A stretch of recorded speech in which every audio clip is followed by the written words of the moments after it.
Here's a quick refresher on writing linear equations.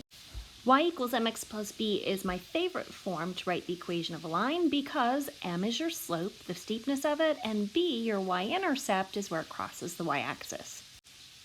In word problems, the slope is often your rate of change, and your b value can be your initial phi or a starting point. Let's write a linear equation for this word problem. A local pest control agency charges an initial fee, then an amount per wasp nest treated. For 2 nests, the total bill was $90. For 5 nests, the bill was $168. So I try to figure out what I'm given. To me, I spot 2 ordered pairs. 2 nests, $90.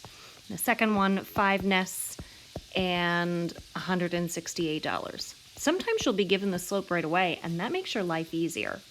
Regardless of what you're given, you always have to find m, your slope, and b, your y-intercept.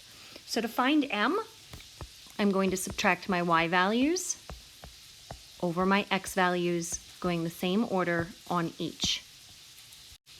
I get 78 over 2, or $36, and that would be $36 per nest.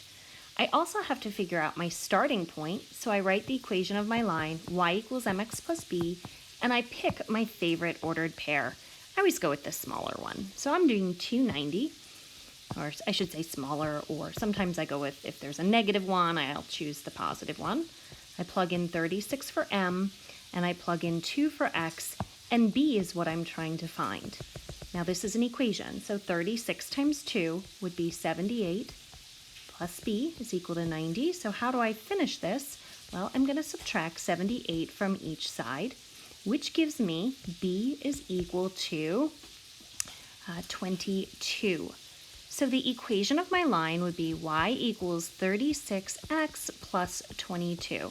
Now I'll point out that sometimes this will be written in a different form, like they might use something like c for the cost and 36 for maybe the number of nests plus 22. You'll also sometimes see this in function notation where it would say c of n, like the cost for the nests, is equal to 36n plus 22.